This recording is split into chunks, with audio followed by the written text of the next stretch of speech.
어제 새벽에 영상 녹화는 이렇게 편집을 하다 보니까 목소리가 완전히 산신령 같이 나와가지고 이상하다 했더니 우리 아이가 또 이렇게 이펙트 효과를 만진 것 같습니다. 그래가지고 웡왕왕왕 울렸는데 애들이 있는 곳에는 어떤 일이 일어날지 전혀 예측을 못하는 것 같습니다.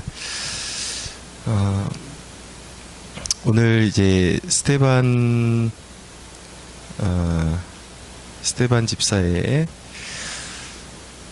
그 순교 기사를 우리가 보고 있습니다. 그런데 이 기사를 보다 보면 순교 당하는 그 스테반의 모습에서 전혀 증오심이나 어떤 원망 같은 것을 찾아볼 수 없다라는 것을 보게 됩니다.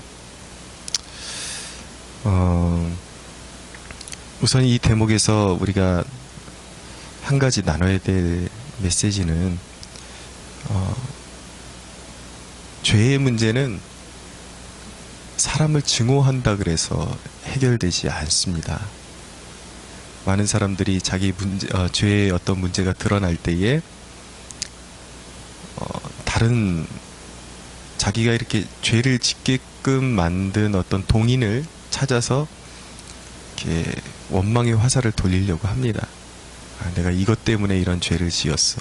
내가 이 사람이 나의 그 성질을 돋구어가지고 그래가지고 내가 죄를 지었어. 항상 이렇게 원망의 화살을 돌리거든요. 근데 죄의 문제는 누군가를 증오하고 화살을 돌린다 그래서 해결되는 문제가 아닙니다. 죄의 문제는 반드시 회개로 나가야 되고 예수님의 보혈로 씻겨야 죄의 문제가 해결되는 것이지, 나의 죄의 문제를 하나님 앞에 정직하게 내려놓고 고백할 때에 죄의 문제가 해결되는 것이지, 누군가를 증오하고 나의 죄를 깨닫게 해준 사람을 증오한다 그래서 그 죄의 문제가 해결되는 것은 아니다 라는 것을 우리가 꼭 알아야 됩니다. 근데 이렇게 스테반이 자기에게 죽이려고 달려드는 사람들에 대해서 스테반은 그런 증오하는 모습이 보이지를 않습니다. 저는 오늘 이 대목에서 오히려 스테반이 55절에 보면 성령이 충만했다라고 말씀하고 있거든요. 그러니까 하늘을 우러러 주목하여 하나님의 영광과 및 예수께서 하나님 우편에 서신 것을 보았다라고 말씀하고 있습니다. 정말 이 대목에 보면은 스테반이 평안을 가지고 있고 성령이 충만해서 오히려 죽이려고 하는 사람들에게서 볼 수 없는 그런 평안, 그런 담대함을 가지고 있다라는 것을 보게 됩니다. 그리고 상처받지 않은 자아를 가지고 있다라는 것을 알게 됩니다. 물론 스테반이 이렇게 건강한 자아를 가질 수 있었던 것은 단순히 어떤 인간적인 그런 노력으로 만 이루어진 것이 아닙니다. 분명히 여기는 이유가 있다라는 것이죠. 오늘날 우리 시대에 꼭 필요한 메시지를 스테반의 그 순교의 본문을 통해서 발견하게 됩니다. 우리는 하루가 멀다 하고 혈기와 분노와 원망의 노예가 되어서 살아가고, 이그러진 자아, 왜 이렇게 사람들에게 상처받은 그런 모습으로 고름을 쏟아내고 그렇게 망가진 모습으로 살아가는 경우가 참 많은데, 어떻게 하면 우리가 이 신앙의 힘을 가지고 건강한 자아를 지키면서 살아갈 수 있을 것인가에 대한 그런 대답을 스테반의 순교의 기사를 통해서 이제 발견하게 되는 것이죠. 우리가 건강한 자아를 가지려면은 첫째로 하나님을 온전히 신뢰해야 합니다. 비록 대적이 있을지라도 내가 진리와 함께 기뻐하고 불의를 기뻐하지 아니하고 하나님 내가 하나님 편에 서 있다라는 그 확신을 가질 때에 우리는 비로소 원망의 화살을 사람들에게로 돌리지 않고 건강한 자아를 소유할 수가 있게 되는 것입니다. 또 한 가지는 하나님께 모든 상황을 맡길 때에 건강한 자아를 우리는 소유할 수 있게 됩니다. 흔히 사람들은 자기가 우위에 있다라는 것을 하나님께서 나와 언제 함께 하시느냐, 어느 때에 함께 하시느냐라는 그런 대답을 얻기 위해서 사람들의 인정을 받을 때, 내가 어떤 우위에 서 있을 때 그것을 증거로 삼아서 하나님이 나와 함께 하신다라는 증거로 삼으려고 그러는 경향이 있습니다. 그래서 그렇게 되는 이유는 무엇이냐면 사람들에게 사람들에게 인정받지 못하면 견디지 못하는 마음, 사람들에게 인정받으려는 마음, 그런 마음을 내려놓지 못하기 때문에 결국은 자기의 양심까지 팔아버리는 그런 또 하나의 죄를 범하게 되는 것이죠. 그러나 이 모든 많은 사람들이 나를 조롱하고 내 편에 서 있지 않다 할지라도 내가 하나님 편에 서 있다라는 한 가지, 그리고 나의 모든 상황을 하나님께 맡겨드릴 때에 나의 억울함을 하나님께서 받아주시고, 그리고 나의 삶과 내 생명을 하나님이 주관해 주실 것이라는 그런 확신, 그렇게 하나님께 모든 것을 맡겨드릴 때에 우리는 건강한 자아를 소유할 수가 있게 되는 것입니다. 또 한 가지는 우리가 어떻게 건강한 자아를 소유할 수 있게 되냐면, 진심으로 영혼을 사랑할 때 건강한 영적인 자아를 소유할 수가 있게 되는 것입니다. 오늘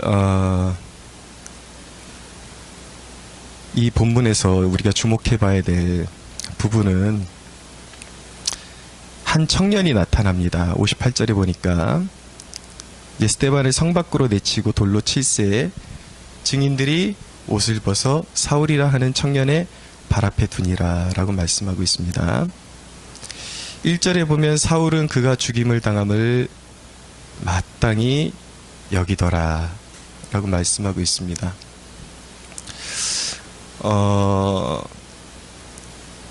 스데반이 죽임을 당하는 그 순간에도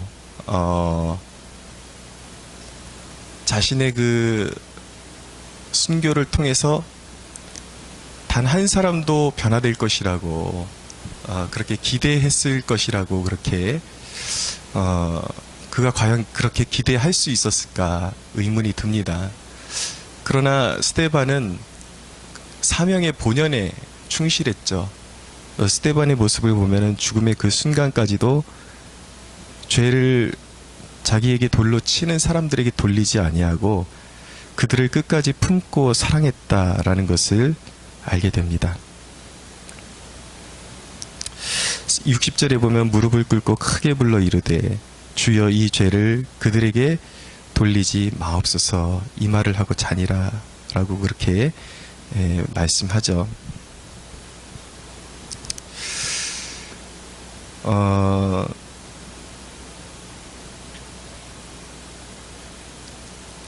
사람들을 진심으로 사랑했기 때문에 스데반은 그 죄값을 사람에게 돌리지를 않았습니다. 진심으로 영혼을 사랑했기 때문에 비록 책망은 했지만, 그것은 하나님의 진리를 기준으로 사람들에게 책망은 했지만 그들에게 죄값을 돌리고 그들이 멸망하는 것이 스데반의 그런 요구가 아니었다라는 것이죠. 정말 이 대목을 보면 불의와 타협하지 않지만 영혼을 사랑하는 것이 무엇인지를 우리가 스데반의 모습을 통해서 배우게 됩니다. 우리가 늘 고민하는 것은 어떻게 불의와 타협하지 않는 것과 사랑이 양립할 수 있는가라는 질문을 던지게 될 때가 있거든요. 보면은 죄에 빠져 있는 영혼들에게 그들의 그들로 하여금 죄를 직시하게끔 만들어 주는 것과 그들을 품는 것이 어떻게 양립할 수 있는가라는 질문을 던지게 되는데, 오늘 스데반의 모습을 보면은 그것이 가능하다라는 것을 보게 됩니다. 스데반은 분명히 진리에 있어서 타협하지 않았어요. 분명히 하나님의 말씀을 가지고 이스라엘 백성들이 죄 가운데 빠져 있는 것을 분명히 책망을 했지만, 그리고 한치의 그런 타협이 없이 진리를 선포함으로 책망을 했지만, 그렇지만 자기 백성들을 사랑하는 마음을 끝까지 잃지 않고 그들이 죄 중에 멸망하지 않도록 그들에게 죄를 돌리지 마옵소서, 이렇게 진심 어린 마음으로 주님 앞에 기도할 수 있었다라는 것이죠. 원수를 사랑하라는 그 주님의 말씀 끝까지 스데반이 순교하는 순간까지 지키며 그가 하나님께 부름받고 있다라는 것을 보게 됩니다. 성경은 항상 그 성경의 위인들과 연약한 우리의 성정이 같다, 그러니까 타고난 본질과 체질이 같다라고 그렇게 말씀을 합니다. 스데반이 그런 삶을 살았다면 우리도 우리 안에 있는 그리스도의 사랑과 성령의 능력으로 스데반과 같은 삶을 살아갈 수 있음을 우리는 믿어야 하는 것입니다. 그리고 그런 삶을 사모할 수 있어야 되는 것이고요. 그런데 스데반이 그렇게 이제 하나님 앞에 부름받고 순교에 이르게 되었을 때에 그곳을 지키고 있던 한 청년, 사울이라는 청년이 있었는데 그가 나중에 변화받게 되죠. 물론 그가 예수님의 강권적인 능력으로 다메섹 도상에 여전히 살기가 등등해서 믿는 사람들을 핍박하기 위해 가는 도중에 그곳에 나타나신 예수 그리스도의 그 부르심을 그가 경험하고 고꾸라지고 변화받았지만, 그 변화가 일어나는 그 과정 가운데 이 스데반의 순교의 모습이 그에게 분명히 지대한 영향을 내면적으로 끼치고 있었을 것이라는 것은 자명할 것입니다. 그래서 예수님을 만나고 보니까 스데반이 왜 그런 설교를 했는지, 그리고 스데반이 얼마나 진실된 사람이었는지 비로소 깊은 감화를 받고 굉장한 그 삶의 여운으로 남고 스데반의 삶을 본받고자 하는 마음도 분명히 있었으리라고 생각이 됩니다. 사람을 변화시키는 것은 분명히 성령의 능력이고 하나님의 주권적인 은혜이지만, 그 과정 가운데 하나님의 사람들의 진실함과 사랑의 마음이, 그 사랑의 태도가 분명히 선한 영향력을 끼친다라는 것을 우리가 부정할 수가 없는 것이죠. 내가 세상에서 부당한 일을 당하지만 진실한 마음과 사랑의 마음을 잃어버리지 않을 때에 우리는 기대하지 못하지만 그 모습을 통해서 감화받고 변화될 수 있는 사람들이 있을 수 있다는 것을 기대할 수 있게 되기를 바랍니다. 오늘 이 대목을 통해서 진실은 사람의 마음을 변화시키고 사랑은 사람의 마음을 반드시 감동시킨다라는 것을 깨닫게 됩니다. 여러분, 진실한 마음과 사랑의 마음이 있는 사람은 원수도 변화시킬 수 있다는 것을 꼭 믿으시기 바라고, 여러분들의 삶 가운데 사회생활이나 직장생활 할 때에 눈에 가시 같은 사람들 분명히 있을 줄로 압니다. 그리고 여러분들이 고충당하는 그 모습을 보면서 오히려 기뻐하고 마땅히 죽임당해 마땅한 것처럼, 그리고 그렇게 고통받아 마땅한 것처럼 그렇게 생각하는 사람들이 있을 줄로 압니다. 그러나 인간의 방법으로 맞서는 것이 아니라 이 말씀은 흔히 우리들이 생각하는 것처럼 세상 가운데 유약한 존재로 늘 보여야 한다라는 말이 아니라, 스데반처럼 불의에 타협하지 않지만 끝까지 사랑하고 진리를 품은 그 사람은 반드시 선한 영향력을 끼치고, 그리고 그를 미워하는 사람에게조차도 어떤 마음의 여운과 큰 감동을 줄 수 있다라는 것. 그것이 별거 아닌 것 같지만 내가 참고 인내하고 그들을 품고 기도함으로 말미암아 귀한 영혼들이, 하나님이 변화시키지 못할 영혼은 없습니다. 곧그러뜨리지 못할 영혼은 없습니다. 내 마음대로 저 영혼은 안 될 거야 라고 판단하지 마시고, 오히려 그 영혼을 탓하는 것보다 내가 끝까지 세상의 불의와 타협하지 아니하며 진리를 고수하고 영혼을 향한 사랑의 마음을 지켜나갈 때에 우리의 원수들, 교회의 원수들 가운데 하나님이 반드시 쓰실 사람들은 그것 가운데 변화받고 주께로 돌아오는 역사도 일어날 것이라는 것을 믿고 기대하는 마음으로 살아갈 수 있게 되기를 바랍니다. 돌로 치는 사람보다 돌로 침을 받는 이 스데반이 훨씬 평안하고 원망이 없고, 우리가 이 모습을 통해서 진정한 건강한 자아를 엿보게 되는데, 오늘 우리 모두 가운데 이 말씀을 듣는 모든 우리 형제자매들이 육신의 것으로 세상을 살아가려는 마음들 다 내려놓고, 어떤 우리 안에 있는 혈기, 인간적인 것들을 다 주님 앞에 내려놓고, 오늘 다시 한번 스데반처럼 오직 하늘의 능력, 하늘의 평안을 구해서 다시 한번 성령의 충만함을 받고 우리의 삶 가운데 그리스도의 향기와 능력이 흘러나갈 수 있도록 그렇게 무장되어지는 축복이 있게 되기를 예수님의 이름으로 축원합니다.